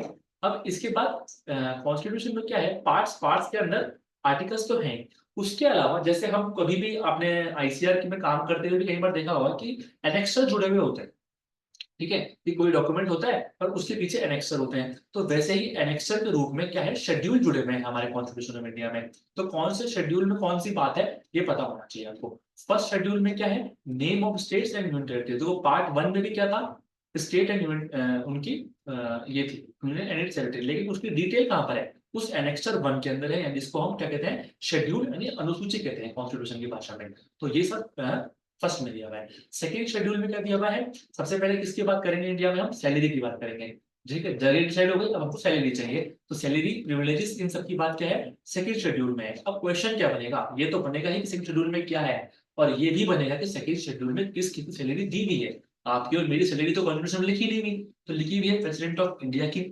गवर्नर्स ऑफ इंडियन स्टेट्स की, लोकसभा और डेप्यूटी स्पीकर ऑफ लोकसभा की, इसी तरह से राज्यसभा और राज्यसभा के चेयरमैन की और डेप्यूटी चेयरमैन की, और जो लेजिस्लेटिव असेंबली है उन सब की, और हाई कोर्ट और सुप्रीम कोर्ट जजेस की और कैट की दी हुई है। तो अब इसमें देखो आप, मंत्रियों की भी नहीं है, यानी जो state minister, sorry union minister, जो स्टेट मिनिस्टर्स हैं उनकी सैलरी भी सेकंड शेड्यूल में नहीं दी गई है, जो पता होना चाहिए आपको। वहीं हम आएंगे थर्ड शेड्यूल में। थर्ड शेड्यूल में क्या है, ओथ एंड एफर्मेशन। आप सबने देखा होगा गवर्नमेंट बनती है या कुछ भी होता है तो एक ओथ लेते हैं वो लोग, तो वो ओथ भी कॉन्स्टिट्यूशन में लिखी गई है, ठीक है। तो यहाँ ओथ में यूनियन मिनिस्टर्स की ओथ दी हुई है, सैलरी इनकी नहीं दी हुई, लेकिन ओथ दी हुई है।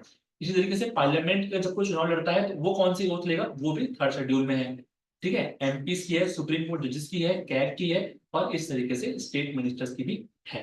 फोर्थ शेड्यूल में क्या है, राज्यसभा के अंदर सीटों का अलोकेशन क्या है, वो सब फोर्थ शेड्यूल के अंदर है।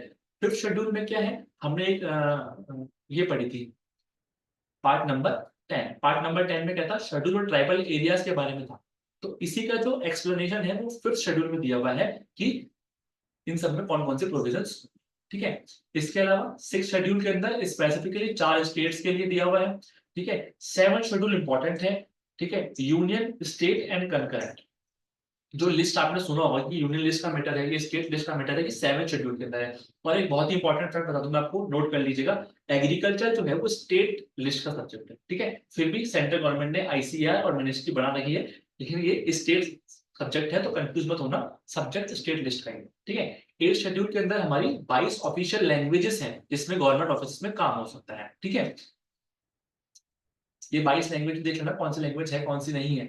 अब इसमें आप देखेंगे इंग्लिश नहीं है, फिर भी हम सारा काम इंग्लिश में करते हैं, वो कैसे होता है, तो वो राजभाषा पॉलिसी से होता है, ठीक है।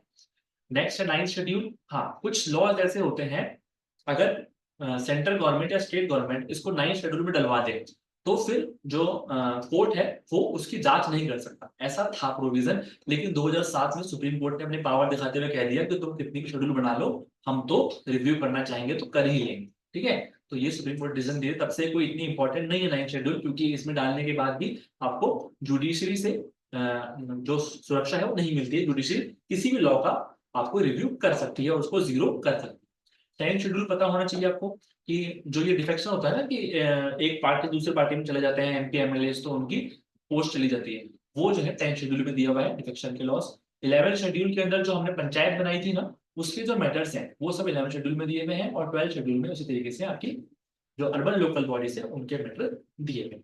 ठीक है, ये कॉन्स्टिट्यूशन की शेड्यूल्स और ये पढ़ लिया हमने। अब जो कॉन्स्टिट्यूशन के आर्टिकल्स है ना, उसमें से मैंने सिर्फ फंडामेंटल राइट्स के आर्टिकल यहाँ पे लिए हैं।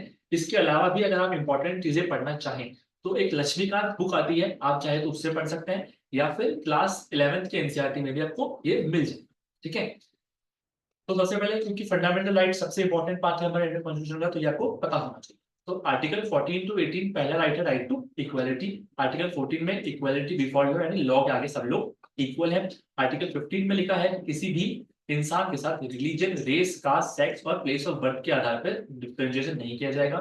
आर्टिकल 16 में पब्लिक एम्प्लॉयमेंट में, गवर्नमेंट जॉब में सबको लिए इक्वल अपॉर्चुनिटी होगी, इसकी बात आर्टिकल 16 में है। आर्टिकल 17 में अनटचेबिलिटी को खत्म करने की बात है, और आर्टिकल 18 में है कि कोई भी टाइटल नहीं लगा पाएंगे अदर देन मिलिट्री और अकेडमी, जैसे हमारे यहाँ साइंटिस्ट लोग डॉक्टर लगाते हैं वो अलाउड है। इसके अलावा आप कुछ नहीं लगा सकते ऐसे कि मैं कहीं का शेर हूँ कुछ हूँ, आप कुछ नहीं लगा सकते नाम के आगे, आप सिर्फ श्री नॉर्मल लगा सकते हैं, और बाकी अकेडमिक और मिलिट्री आप लगा सकते हैं।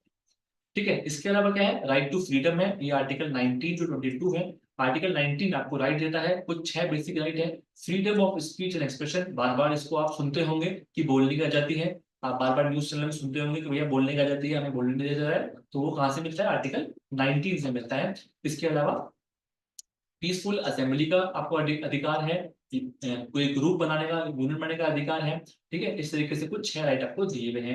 आर्टिकल 20 में क्या है, जब आप गिरफ्तार होते हैं उसके बाद आपके पास कौन से राइट होते हैं, वो आर्टिकल 20 और 22 के अंदर दिए हुए हैं। 21 सबसे इंपॉर्टेंट आर्टिकल है, ये राइट टू लाइफ जो है आर्टिकल 21 में दिया हुआ है। इसके अलावा एक चीज और नोट कर लो यहाँ पे, कि जो सुप्रीम कोर्ट ने राइट टू प्राइवेसी का राइट दिया था ना हमें, वो राइट भी आर्टिकल 21 के अंडर ही दिया था। ठीक है, तो ये इसके बाद राइट टू एक्सप्लॉयटेशन, यानी कि कोई भी शोषण होने से बचने के लिए है, आर्टिकल 23। फोर्स लेबर और ह्यूमन ट्रैफिकिंग प्रोहिबिटेड है आर्टिकल 23 के अंदर। 24 के अंदर क्या है, चाइल्ड लेबर को रोकने के लिए आर्टिकल 24 में दिया हुआ है। ठीक है, right to freedom of religion article 25 28 के अंदर है।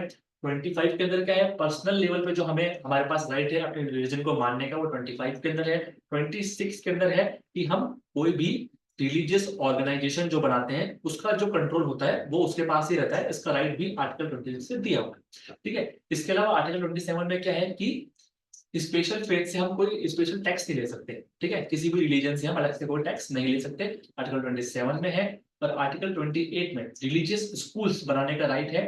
ठीक है, जैसे हम मदरसा वगैरह ये देखते हैं, मतलब जनरली वो आर्टिकल 30 में कवर होता है, पर यहाँ पर भी उसको हम कवर कर सकते हैं। इसके अलावा कल्चरल और एजुकेशनल राइट्स आर्टिकल 29 और 30 में है। 29 में स्पेसिफिकली माइनॉरिटीज के बारे में है।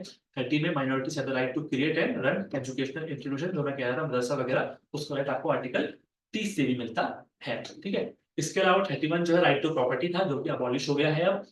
आर्टिकल 32 एक इंपॉर्टेंट आर्टिकल है, क्या है, अगर कोई भी राइट आपका वॉयलेट होता है तो आपको डायरेक्ट सुप्रीम कोर्ट में जाने का राइट कौन सा आर्टिकल देता है, आर्टिकल 32 देता है। तो जो हमारे डॉक्टर भीमराव अंबेडकर जी हैं, उन्होंने इस आर्टिकल 32 को संविधान की आत्मा भी कहा, तो ये भी क्वेश्चन बन सकते हैं। ठीक है, ठीक है, इसके अलावा आपको आर्टिकल्स पढ़ने हैं, लक्ष्मीकांत से पढ़ सकते हैं, ओरिजिनल कॉन्स्टिट्यूशन से पढ़ सकते हैं, क्लास 11th के एनसीईआरटी से पढ़ सकते हैं। मैं आपको बोलूंगा आप 11th के एनसीईआरटी देख लेना अगर आपको लगे तो। ठीक है, इसके अलावा मेजर बातें क्या पता होनी चाहिए आपको पॉलिटी के बारे में इंडिया की, तो इंडिया के प्रेसिडेंट्स कौन कौन रहे हैं 1950 से 2022 मतलब 2024 तक, तो ये पता होना चाहिए। फर्स्ट प्रेसिडेंट कौन थे, डॉक्टर राजेंद्र प्रसाद जी हमारे फर्स्ट प्रेसिडेंट थे। इस तरीके से सारे सब प्रेसिडेंट्स और उनका जो टाइमलाइन है वो मैंने यहाँ पे दे दिया है, आप एक बार इनको पढ़ लेना। क्वेश्चन ऐसे बन सकता है कि मान लो इंडिया का में 73rd कॉन्स्टिट्यूशन अमेंडमेंट एक्ट हुआ था, तो उसका प्रेसिडेंट कौन था, तो पता होना चाहिए आपको 1982 में हुआ था, 92 प्रेसिडेंट कौन थे, ये थे। इस तरीके से आपको लिंक करके भी क्वेश्चन पूछ सकते हैं, मतलब आई एम नॉट एक्सपेक्टिंग कि इतना हाई लेवल आईसीआर जाएगा, पर जनरली आपको पता होना चाहिए। इस तरीके से प्राइम मिनिस्टर ऑफ इंडिया की भी लिस्ट मैंने आपको दे दी है विद फोटोज स्माइलिंग फेस के साथ। ठीक है, तो ये आप देख लेना कौन सा प्राइम मिनिस्टर किस टाइम पे था। फर्स्ट प्राइम मिनिस्टर आपको पता होगा जवाहरलाल नेहरू जी थे, लाल बहादुर शास्त्री जी, इंदिरा गांधी जी का टाइमलाइन देख लीजिएगा, राजीव गांधी जी का देख लीजिएगा, और अभी के टाइमलाइन डिसाइड होना बाकी है कब तक चलेगा, 2014 से लगातार चल रहा है। ठीक है, चलो ये बात हो गई मेजरली पॉलिटी ऑफ इंडिया। ठीक है, अब हम थोड़ा आगे चलते हैं। पॉलिटी की बात हो गई, ठीक है, ज्योग्राफी की बात हो गई, एग्रीकल्चर की बात हो गई। अब इसके अलावा क्या है, इसके अलावा इंपॉर्टेंट जो चीज है वो है करंट अफेयर्स, जहां से मान के चलिए 10 से 15 क्वेश्चन जरूर मिलेंगे। मतलब ये जो पॉइंट है किसी भी एग्जाम में आपको एक एस दे सकता है, क्योंकि देखो कोई भी पेपर सेटर हो, वो न्यूज़पेपर पढ़ रहा है, वो न्यूज देख रहा है, तो उसको ये चीज पूछने का मन करता है कि मैं करंट अफेयर से क्वेश्चन पूछूं। और क्योंकि ये जनरल अवेयरनेस की बात है तो, और आसपास की चीजों को ऑब्जर्व करने की बात है, तो करंट अफेयर उसका एक बहुत ही अच्छा तरीका है पूछने का कि बंदा कितना अवेयर है चीजों को। ठीक है, तो अभी करंट में सबसे ज्यादा इंपॉर्टेंट कोई चीज अगर हुई है तो वो है कनेक्टिविटी इशू। क्या? हाँ, तो सबसे इंपॉर्टेंट चीज जो अभी करंट अफेयर्स में हुई है वो है पेरिस ओलंपिक्स, जहां से आप मान के चलिए कि आपका कोई सा भी पेपर बनेगा तो 2 क्वेश्चन तो यहाँ से आएंगे ही। ठीक है, तो सबसे पहले हम देखते हैं इंडिया की परफॉर्मेंस। तो इंडिया ने टोटल 6 मेडल जीते हैं। अब ये पता नहीं खुश होने वाली बात है या फिर चिंता करने वाली बात है कि हम वर्ल्ड के लार्जेस्ट पॉपुलस कंट्री है, फिर भी हम 6 मेडल जीत रहे हैं। और इंडिया की जो रैंक रही है ओवरऑल 71st रैंक रही है। अब इंडिया के जो 6 मेडल हैं, किस किस ने वो मेडल जीते, कौन कौन से गेम में जीते, ये आपको याद होना चाहिए। सबसे पहले हमारे गोल्डन बॉय नीरज चोपड़ा, जिन्होंने इस बार सिल्वर मिला। Men's javelin throw, athletics athletics में चीज आती है। ठीक है, उसके अलावा हमारी मेंस हॉकी टीम में फिर से इस बार ब्रॉन्ज मेडल जीता है। ठीक है, और मनु भाकर जी, ये तो मतलब मान के चलिए कि 99% ये तो कुछ नहीं पूछेंगे कि वो कौन है जिसने 2 मेडल जीते हैं एक ही ओलंपिक में। तो फर्स्ट टाइम किसने जीते हैं, तो वो है मनु भाकर। ठीक है, तो वुमेन्स 10 मीटर एयर पिस्टल, हाँ ये क्वेश्चन भी प्रोबेबल क्वेश्चन है कि इनका गेम कौन सा था। ठीक है, तो मनु भाकर का जो गेम था वो था वुमेन्स 10 मीटर एयर पिस्टल। ठीक है, और शूटिंग तो इसके अंदर आता ही है। इसके अलावा मनु भाकर ने एक तो इंडिविजुअल मेडल जीता था और एक सरजोत सिंह के साथ 10 मीटर एयर पिस्टल की मिक्स टीम में भी ब्रॉन्ज मेडल जीता था। और ये फर्स्ट वुमेन बनी है इंडिया की जिसने एक ही ओलंपिक्स में 2 मेडल जीते हैं। तो ये आपको याद कर लेना है। इसके अलावा स्वप्निल कुसाले जी ने भी ब्रॉन्ज मेडल जीता था मेंस 50 मीटर राइफल। ठीक है, अमन सहरावत जी ने man free style 57 kg wrestling में ब्रॉन्ज मेडल जीता था। तो ये 6 मेडल्स मान के चलिए 99% इस स्लाइड से ये क्वेश्चन आपको देखने को मिल जाएगा। ठीक है, इसके अलावा पेरिस ओलंपिक के बारे में क्या पता होना चाहिए हमें। इंडिया ने कितने खिलाड़ी भेजे थे, 117 खिलाड़ी भेजे थे और 16 डिफरेंट स्पोर्ट्स में इन्होंने पार्टिसिपेट किया था। इसके अलावा 2 इंपॉर्टेंट फैक्ट जो कि पेरिस ओलंपिक से आ सकते हैं कि इंडिया के फ्लैग बेरर्स कौन थे। तो ओपनिंग सेरेमनी जो थी ना, उसमें इंडिया के फ्लैग बेरर्स थे पीवी सिंधु, जिनका गेम था बैडमिंटन, और शरद कमल, जिनका गेम था टेबल टेनिस। तो पूछ सकते हैं आपसे। लेकिन इससे भी ज्यादा इंपॉर्टेंट है क्लोजिंग सेरेमनी में कौन थे। क्लोजिंग सेरेमनी में टीआर श्रीजेश, आप जानते होंगे हॉकी में हमारे गोलकीपर है और इन्होंने रिटायरमेंट ले लिया है। ठीक है, ये और मनु भाकर जिन्होंने 2 मेडल जीते, वो हमारी क्लोजिंग सेरेमनी जो हुई थी पेरिस ओलंपिक की, उसमें आपके मेडल बेरर थे। ठीक है, अब आपको बता दूं मैं एक बात कि आज ही के दिन जो है पेरिस पैरालंपिक स्टार्ट हो रहा है, तो उसकी न्यूज को भी आपको लगातार फॉलो करना है और वहां से भी क्वेश्चन बन सकता है। अभी क्लास में एक क्वेश्चन है आपके लिए कि आज 29 अगस्त है, आज कौन सा डे है, कौन बता पाएगा चैट में या फिर कोई माइक ऑन करके बताओ कौन सा डे है आज।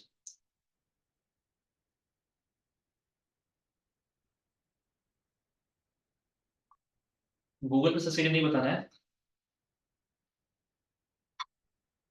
वेरी गुड संजना, आज नेशनल स्पोर्ट्स डे है।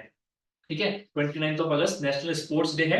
और मेजर ध्यान, वेरी गुड, सबने अच्छा रिप्लाई किया है। नेशनल स्पोर्ट्स डे है आज 29 अगस्त, और मेजर ध्यानचंद जी जो थे उनका आज जयंती है, इसलिए उसको हम नेशनल स्पोर्ट्स डे के रूप में मनाते हैं। और पैरालंपिक्स आज से स्टार्ट हो रहे हैं, तो उनकी न्यूज को आपको फॉलो करना है। ठीक है, अब क्या है, इसके अलावा जो करंट अफेयर्स इंपॉर्टेंट है ना, उसको मैंने क्वेश्चन फॉर्म में लिख दिया, जिससे कि आपको याद करना इजी रहे। ठीक है, तो in July 2024 ISRO launch dash as a part of first national space day celebration. ISRO ने एक भारतीय अंतरिक्ष हैकाथॉन लॉन्च करी है। ठीक है, चलो इस क्वेश्चन का तो आंसर ही हो गया। इससे भी ज्यादा इंपॉर्टेंट क्या है, सबसे इंपॉर्टेंट है हमारे national space day. National space day जो है हम मना रहे हैं 23 अगस्त को, हमने मना लिया मतलब 2024 को। ये तो आपको याद रखना है, और ये हमने फर्स्ट टाइम मनाया है। लेकिन अब मुझे ये कौन बताएगा कि 23 अगस्त ही हमने क्यों चूज किया, ऐसा क्या हुआ था 23 अगस्त को? चैट में या फिर कोई बताए। चंद्रयान 3, बिल्कुल सही। बोलने से पहले आंसर आ गया। लास्ट ईयर आप सबको याद होगा 23 अगस्त को पूरा देश प्राउड कर रहा था, क्यों? क्योंकि हमने चंद्रयान 3 की सॉफ्ट लैंडिंग करवा दी थी। तो ये एक बहुत ही प्रोबेबल क्वेश्चन है कि नेशनल स्पेस डे कब मनाया जाएगा। और इसके अलावा एक हैकाथन लॉन्च की है, ये भी पूछ सकते हैं, पर more important is national space day कब मनाया जाएगा। ठीक है। और हाँ, अभी इसरो के चेयरमैन कौन है ये भी देख लेना एक बार, क्योंकि इसरो बहुत न्यूज में रहा है पिछले साल, तो हो सकता है चेयरमैन पूछ ले। ठीक है। तो सोमनाथ जी हैं हर जगह, सोमनाथ का ही जमाना है। तो आईसीआर में भी है एक सोमनाथ जी, काफी फेमस हेडक्वार्टर में, अगर आप थोड़ा सा पता करेंगे तो। ठीक है, आगे बढ़ते हैं। सेकंड क्वेश्चन है, ministry of home affairs government of India declared dash as Samvidhan Hatya Diwas, constitution murder day, to commemorate the 1975 emergency in India. अब इंपॉर्टेंट क्या है कि जो 75 में इमरजेंसी लगी थी ना, उसको 50 साल पूरे हुए हैं। और गवर्नमेंट ने अब ये पॉलिटिकल एजेंडा था या क्या था, पर उसको अभी एक नया डे घोषित किया है, संविधान हत्या दिवस। तो ये कब है? 25 जून 1975 को जो है इमरजेंसी लगी थी, उसको 50 साल पूरे हो रहे हैं अगले साल। तो गवर्नमेंट ने इसका नाम रखा है कॉन्स्टिट्यूशन मर्डर डे। तो पूछ सकते हैं एग्जाम में आपसे। ठीक है, नेक्स्ट चलते हैं। बहुत ही मुश्किल question. Which organization has recently, in July 24, launched One Science One Product to enhance research in agriculture and animal husbandry? अब सिंपल सी बात है कि एग्रीकल्चर और एनिमल हस्बेंड्री में रिसर्च कौन करेगा? हमारा आईसीआर ही करेगा। तो इसका आंसर है आईसीआर। और मतलब मान के चलिए कभी भी ऑप्शन में आईसीआर होगा ना, तो आईसीआर एग्जाम में आंसर आईसीआर ही होगा, क्योंकि आईसीआर अपने बारे में पूछेगा, किसी और के बारे में क्यों पूछेगा। ठीक है, थोड़ा डिटेल में पढ़ लेते इसको। ICR launch a target oriented research plan name one scientist one product aimed at enhancing research in agriculture and animal husbandry। ठीक है। और आईसीआर के जो टोटल 5521 साइंटिस्ट है ना, उन सबको क्या करना है, एक एक प्रोडक्ट अपना बनाना है, वन साइंटिस्ट वन प्रोडक्ट। ठीक है। The plan was innovated by our honourable agriculture minister Shivraj Singh Chouhan ji. ठीक है। और ये 96 फाउंडेशन डे, मैंने कुछ लोग बताया था कि एक फाउंडेशन डे की न्यूज में आपको बताऊंगा। तो 96 फाउंडेशन डे पे क्या हुआ था, one scientist one product launch हुआ था। तो क्वेश्चन ये बन सकता है कि आईसीआर के 96 फाउंडेशन डे पे इनमें से कौन सी स्कीम लॉन्च की गई? तो one scientist one product scheme launch की गई। ठीक है। और ये अगले 5 साल के लिए चलेगी। ठीक है। ICR is also working to develop 100 new seed varieties and 100 farm technologies in 100 days as a part of Center's 100-day action plan। ये भी आपको अवेल होना चाहिए। ठीक है। चलो नेक्स्ट क्वेश्चन देखते हैं कि जुलाई 24 में इंडियन प्रेसिडेंट द्रौपदी मुर्मू जी ने जो president hall, sorry, Rashtrapati Bhavan के अंदर एक दरबार हॉल था, उसका नाम चेंज किया था। और ये न्यूज बहुत ही इंपॉर्टेंट न्यूज में, सॉरी मतलब ये न्यूज बहुत चर्चा में रही थी। तो जो ये दरबार हॉल है ना, इसका नाम बदल के अभी गणतंत्र मंडप हो चुका है। तो ये चीज भी आपसे एग्जाम में पूछी जा सकती है कि चीज से आप पूछ सकते हैं कि नाम क्या चेंज हुआ है। ठीक है। तो गणतंत्र मंडप बताओ। Next, at which port has the Union Ministry of Ports, Shipping and Waterways approved the development of India's first integrated agri export facility? देखो बहुत ही इंपॉर्टेंट न्यूज है, एग्रीकल्चर से रिलेटेड है, इसलिए मैंने डाली है कि एग्रीकल्चर एक्सपोर्ट के लिए हमने एक इंटीग्रेटेड पोर्ट ही बना दिया है। उसका नाम है जवाहरलाल नेहरू पोर्ट, महाराष्ट्र के अंदर है, मुंबई के पास में है ना, मुंबई में ही है। तो ये भी आपसे पूछ सकते हैं कि एग्री एक्सपोर्ट फैसिलिटी वाला फर्स्ट इंटीग्रेटेड पोर्ट कौन सा बनाया गया है recently? That is Jawaharlal Nehru port, Maharashtra. ठीक है। Who has been recently in July 24 appointed as the 50th Prime Minister of United Kingdom? ठीक है। तो यूके के अभी एक नए प्राइम मिनिस्टर बने हैं। इससे पहले भारतीय मूल के ऋषि सुनक जी यूके के प्राइम मिनिस्टर थे। अब उनकी जगह पे कियार स्टारमर जी जो है वो प्राइम मिनिस्टर बन चुके हैं, क्योंकि यूके बहुत ही इंपॉर्टेंट कंट्री है और हमारा उससे काफी इंटरनेशनल रिलेशन में काफी इंपॉर्टेंट उसका रोल है, इसलिए मैंने क्वेश्चन डाला है। इसके अलावा इससे भी इंपॉर्टेंट फैक्ट है, वो है ये, बांग्लादेश का मैंने बताया था शुरू में आपको कि वहां पे शेख हसीना जी वाला इशू हुआ और अभी स्टेबिलिटी नहीं है। तो वहां पर क्या है ना, इंटरिम गवर्नमेंट बनाई गई है। तो उस इंटरिम गवर्नमेंट के जो नेता है, यानी कि एक तरह से acting prime minister of Bangladesh है, वो नोबेल प्राइज विजेता, Nobel peace prize winner Mohammad Yunus ji हैं। इनका नाम आपसे पूछ सकते हैं एग्जाम में कि शेख हसीना के बाद अभी जो इंटरिम गवर्नमेंट बनी है बांग्लादेश में, उसके हेड कौन है? तो मोहम्मद यूनिस जी हैं और ये नोबेल पीस प्राइज विजेता है। हालांकि ये पीस बांग्लादेश में नहीं ला पा रहे हैं। ठीक है। अगला क्वेश्चन है, who has been recently in July 24 re-elected as the International Olympic Committee member from India। अभी जब विनेश फोगाट जी वाला मैटर हुआ था तो इनका नाम बहुत चला था न्यूज में। नीता अंबानी जी जो है उन्हें इंटरनेशनल ओलंपिक कमेटी में फिर से इंडिया का मेंबर बना के भेजा गया था। हालांकि कुछ सक्सेस वो नहीं ला पाई, विनेश जी को मेडल नहीं मिल पाया। ठीक है, आगे चलते हैं।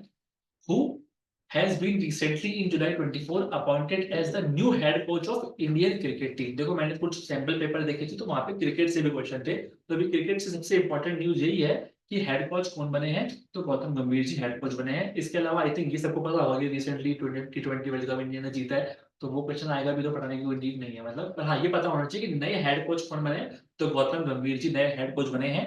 और हेड कोच बनते ही विराट कोहली ने T20 से संन्यास ले लिया। उसका हम क्या मतलब समझे वो सोचते रहिएगा। Ninth question, world population day. Recently हमने एक बहुत ही इंपॉर्टेंट डे मनाया क्योंकि हम सबसे वर्ल्ड की पॉपुलेस कंट्री हैं। तो वर्ल्ड पॉपुलेशन डे थोड़ा हमें पता होना चाहिए जिससे कि हम पॉपुलेशन पर कंट्रोल कर सकें। तो 11 जुलाई को वर्ल्ड पॉपुलेशन डे आता है। ठीक है,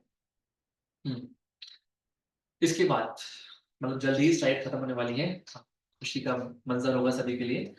10th क्वेश्चन है, name the portal for rural land record that was launched by union minister of state doctor Jitendra Singh, minister of science and technology, earth science and department of space in June 24। तो कौन सा portal launch किया गया था, ठीक है, किसके लिए लॉन्च किया था ये, जो हमारे ग्रामीण क्षेत्र हैं, रूरल एरियाज हैं, ठीक है, वहां पर जो जमीन है उनका ढंग से वो होना, क्या बोलते हैं, कागज वगैरह उसके नहीं होते लोगों के पास, ढंग से डिमार्केशन नहीं होता, तो उसके लिए हमने अलग से एक पोर्टल बनाया है, उसका नाम है भुवन पंचायत। तो ये भी आपसे पूछ सकते, ठीक है।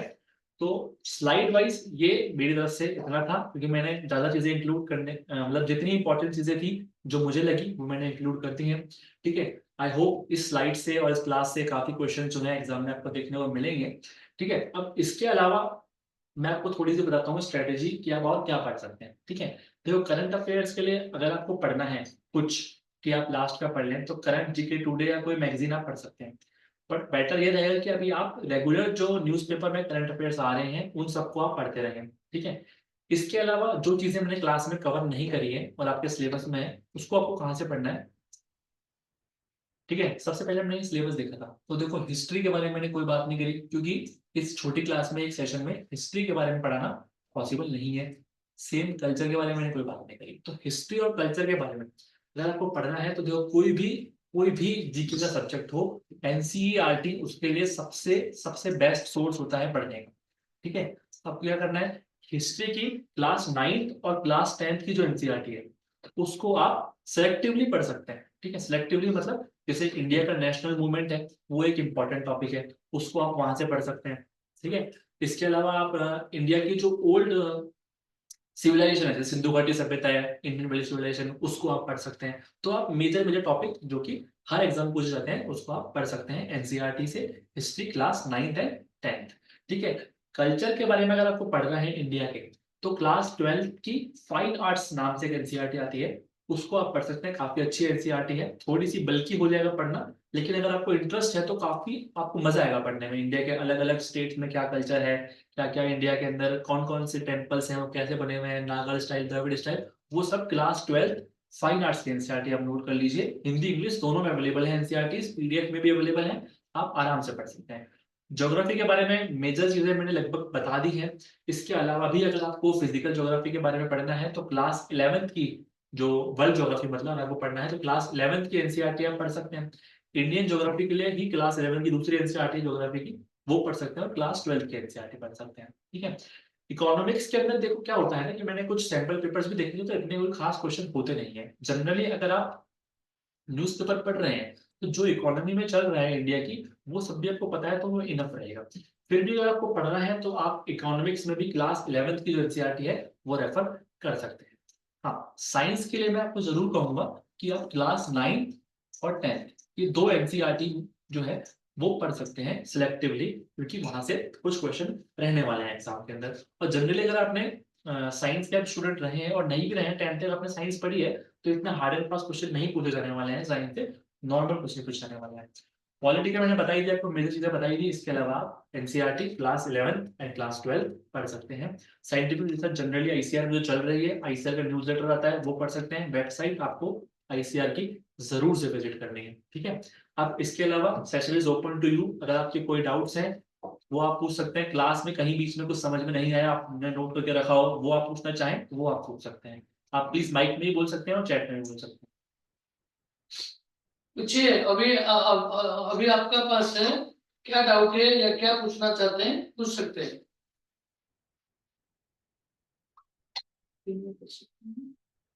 स्क्रीन एंड कर दें।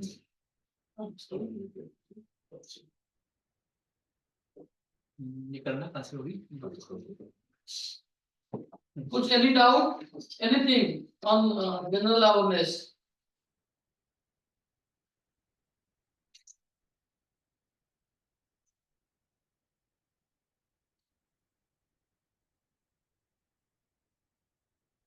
कितने मंथ की करंट अफेयर्स कवर करने चाहिए? देखो बेसिकली जब आपका एग्जाम हो रहा है ना, उससे एटलीस्ट 2-3 महीने पहले के तो आपको पढ़ ही लेने चाहिए। मतलब इससे डिटेल में आईसीआर पूछेगा इसमें मुझे लगता नहीं है। मतलब बाकी 7 to 8 मंथ में जो भी इंपॉर्टेंट, मतलब बहुत ही इंपॉर्टेंट चीजें रही है ना, वो तो आपको